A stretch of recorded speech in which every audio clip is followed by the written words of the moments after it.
The Carter 6 is the best hip-hop album to come out in 2025.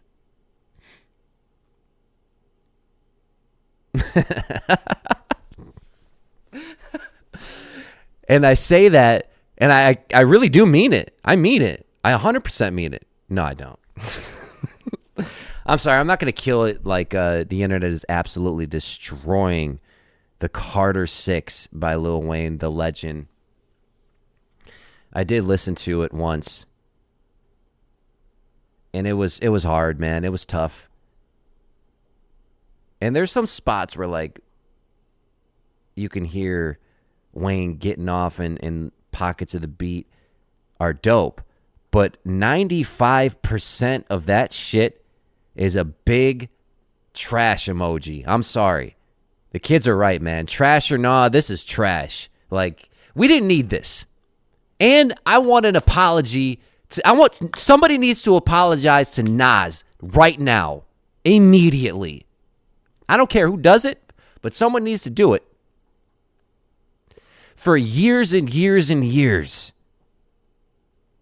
the stigma, and I'm talking late 90s, early 2000s, mid 2000s, probably all the way up till, mid 2010s. The narrative was Nas might be one of the greatest rappers of all time, but he picks trash beats. For years. And it was true. And then he got with Hit Boy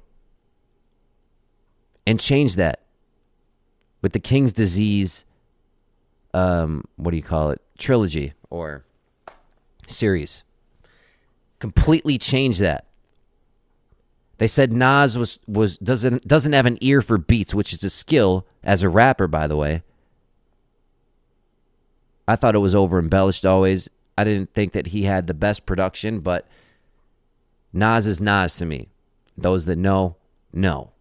But I want somebody to apologize to Nas. Because I don't hear that anymore. Maybe. Nas picks trash beats. Who the hell picked these beats on the Carter 6? We didn't need that elephant shit. That might be the worst beat in the history of hip.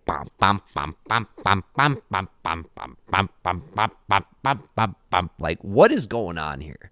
We didn't need this. I'm sorry, Wayne. I love you, Wayne. But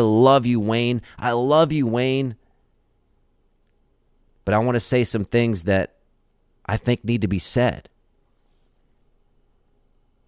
First of all, No Ceilings is one of the greatest inspirations for me as an artist, period. And that's not an album. That's a mixtape. Wayne, to me, is probably the greatest mixtape rapper of all time, if not 2 or 3. And that's not saying anything out of pocket. That's not a hot take. But my question here comes, and this might be a poll here. This could be a poll. When have we ever relied, because this really shouldn't be a surprise. Now, these beats are horrific. I will never listen to this again. Bam, bam, bam, bam, bam, bam, bam, bam. I will never listen to one of these songs again. Some of the auto-tune even was just, it just seemed out of key even. I will never listen to the Carter 6 again, I promise. You will never see me busting out the Carter 6 or the Carter 5. But I'm asking, when has Wayne ever really been an album artist? When have we ever really relied upon him for an album? And I think this should be the poll. This is the poll of the week. And I'm open to being wrong. I'm not saying I'm right. I'm just asking the question. How many classic albums does Wayne have? For me personally, 1. Carter 3 is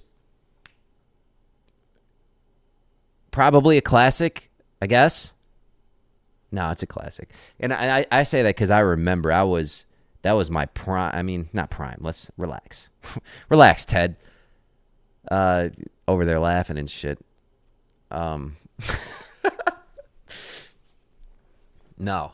But I vividly remember Carter 3 coming out, and you couldn't, even though that was the first album I ever heard, like for me, where not every song was a single, but it was getting played everywhere.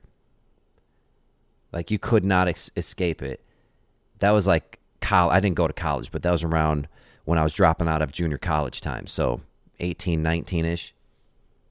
And then you couldn't go to no party, no nothing without hearing, one, no ceilings front to back, and two, Asher fucking Roth, all right? You couldn't go anywhere without hearing that. But let me not stray too far away. The question is, how many classic albums does Wayne have? I'm open to the poll of the week will be, how many classic albums does Wayne have? 1, 2, more than 2, or 0? And which ones? For me, it's Carter 3, and Carter 2 is like borderline. And if you look at the discography of Wayne, since Carter 3, he hasn't put together, and I hate the word cohesive, but he hasn't put together a cohesive album since. And that was like 08. I'm sorry. And I witnessed the Wayne feature run, which is one of the greatest hip-hop runs I've ever seen, was the 07, 08 Wayne feature run. Before the streaming era, kids. And he killed every verse. But what I've learned about Wayne is, or maybe I realized, he never really has been an album artist. And another thing too is he's never really been a great performer. So I think we have Wayne on this pedestal, and I don't want to see him go out like this. I don't. But I think we might be at the point where we're good with just features. Just do a feature, just like how Jay-Z does. Do a feature here and there. But I definitely, bum, bum, bum, bum, bum, bum. If I know how to spell that, that would be the title of this episode. So poll of the week. Check that out, Bryson Podcast.